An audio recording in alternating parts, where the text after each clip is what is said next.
ममता बनर्जी जो पूरे देश पर नजर रखती थी, वो कैसे इस खबर से बेखबर थी या जानबूझकर बेखबर बनी हुई थी? ये सवाल अपने आप में महत्वपूर्ण है, क्योंकि भ्रष्टाचार की काली कमाई का मामला यह संगीन है।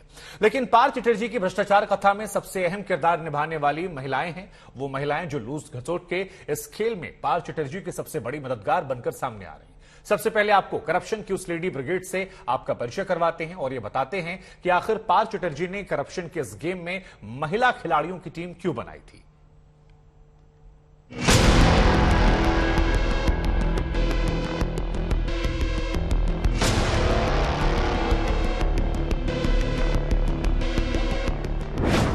आज तक पर मालामाल पार्थ का लेडी गैंग।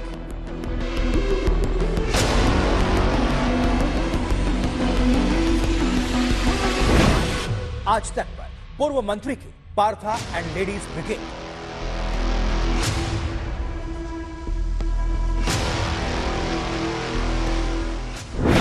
आज तक पर पार्थ चटर्जी की महिला राजदार।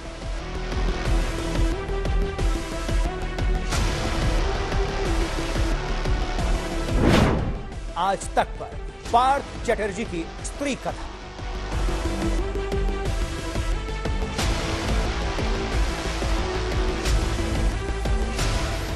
एक मॉडल और एक राजनेता। एक के पास खूबसूरती की दौलत, दूसरे के पास सत्ता की ताकत।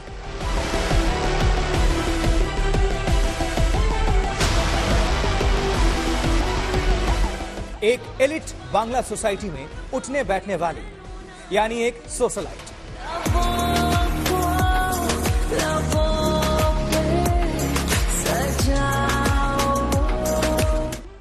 दूसरा राजनीति का रिंग मास्टर। अद्भुत थी पार्थ चटर्जी और अर्पिता मुखर्जी की जोड़ी, बिल्कुल 1 और 1 11 की तरह। दोनों के बीच जबरदस्त तालमेल था, गजब की समझदारी थी और इसी के बूते जनता के पैसे की लूट का कारोबार सालों से चल रहा था। लेकिन एक मोड़ आया, दोनों जांच एजेंसी के रडार पर आए, अकूत दौलत का भांडाफोड़ हुआ, घोटालेबाज घेरे में आ गए और अर्पिता मुखर्जी को फूट फूट कर रोना पड़ा।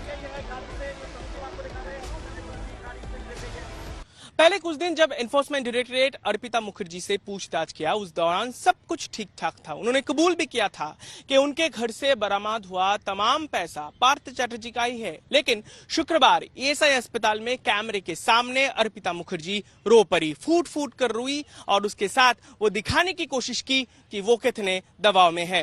पुरानी कहावत है कि सब दिन होत ना एक समान, यानी कि वक्त हमेशा एक जैसा नहीं रहता। घोटालेबाजों के इस गैंग के भी बुरे दिन आए। जब तक तकदीर साथ दे रही थी, ये लुटेरी जोड़ी दोनों हाथों से लूट रहे थे, तिजोरियां भर रहे थे। अब जब समय ने करवट ले ली है, तो इन्हें भी समय की सुध आई है। पार्थ चटर्जी को ही आप देख लीजिए, कैसे समय चक्र के चक्कर में फंसकर छटपटा रहे हैं, समय का रोना रो रहे हैं।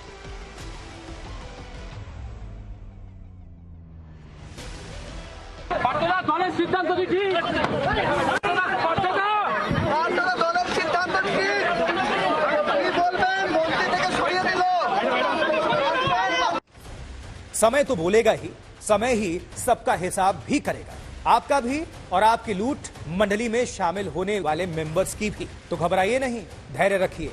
अभी तो शिक्षा विभाग में घोटाले की फाइल के पन्ने एक एक कर खुलने शुरू हुए। अभी तो चंद पन्ने ही खुले हैं और बहुत कुछ हाथ लग चुका है।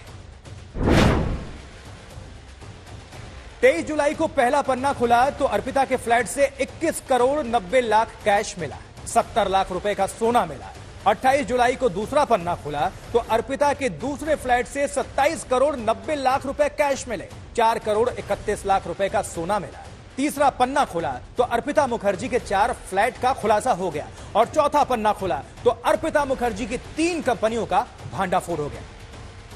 बंगाल शिक्षक भर्ती घोटाला सामने आने के बाद और इस घोटाले में मंत्री पार्थ चटर्जी की गिरफ्तारी के बाद ये पता चला कि मंत्री महोदय के बहुत से करीबी मित्र थे, जिनमें से कई सारे महिला मित्र थे और जिन्होंने उनको बहुत सहायता किया था। और इस स्कैम में अब इन सब चीजों की तफ्तीश एनफोर्समेंट डायरेक्टरेट कर रही है और यह भी कहा जा रहा है कि ये जो महिला मित्र उनके थे, उनके करीबी जो बन रहे थे, वो उनके जरिए पार्थ चटर्जी बहुत से पैसे इधर से वहां तक किए।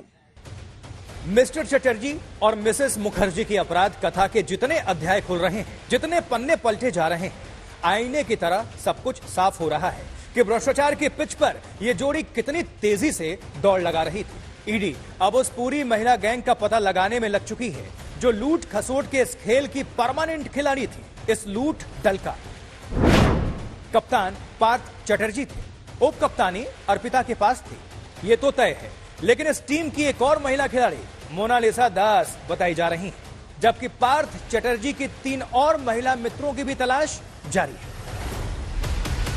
अर्पिता मुखर्जी के बारे में तो आप बहुत कुछ जान चुके हैं, अब जरा मोनालिसा दास का भी परिचय ठीक से जान लीजिए।